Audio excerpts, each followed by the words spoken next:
કચ્છ જિલ્લામાં પ્રથમ વખત સૌથી મોટા એવા સમૂહ લગ્નોત્સવનું આયોજન ભુજના માધાપર ખાતે આવેલ યક્ષ મંદિરના પટાગણમાં યોજાશે। સાંસદ સર્વજ્ઞાતિ સમૂહ લગ્ન સમિતિ દ્વારા દરેક વર્ગ અને સમાજના લોકોને એક જ સ્થળે કોઈપણ જાત નાતના ભેદભાવ વગર જોડાવા આહવાન કચ્છના સાંસદ વિનોદભાઈ ચાવડા દ્વારા કરવામાં આવ્યું।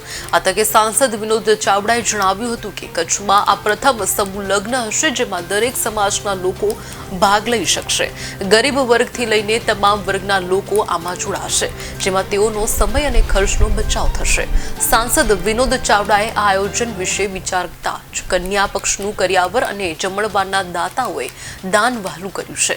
મતોની બાબત એ છે કે કચ્છમાં સર્વજ્ઞાતિ માટેનું આ સમૂહ લગ્નોત્સવ પ્રથમ હશે જેમાં અંદાજિત 251 જેટલા જોડલાઓ એક સાથે તાંતણે બંધાશે।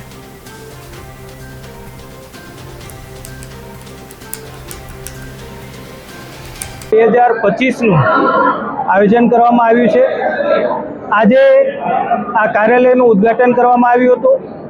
અમારા જિલ્લા ભાજપના સન્માન્ય પ્રમુખ શ્રી દેવજીભાઈ વરચન, જિલ્લા પંચાયતના સન્માન્ય પ્રમુખ શ્રી જનકસિંહ જાડેજા, સંચાલક અમારા હિંમતસિંહજી બાપુ, એવા જ ધારાસભ્ય શ્રી કેશુભાઈ પટેલ અને સૌ લોકોની ઉપસ્થિતિમાં આજે સમૂહ લગ્નના કાર્યાલયનું અમે માધાપર મધ્યે યક્ષ મંદિરના પ્રાંગણમાં એનું લોકાર્પણ કર્યું છે, ઉદ્ઘાટન કર્યું છે। અહીંયા એનું રજિસ્ટ્રેશન થશે। આગામી આવતા મહિનાની 10 તારીખ સુધી જે પરિવારને સમૂહ લગ્ન કરવા હોય એનું રજિસ્ટ્રેશન સતત અહીંયા કાર્યાલયમાં કરવામાં આવશે। અમારો સંકલ્પ છે કે 251 લગ્નો કરવા જે પણ રજિસ્ટ્રેશન થશે એ લગ્ન અમે કરશું।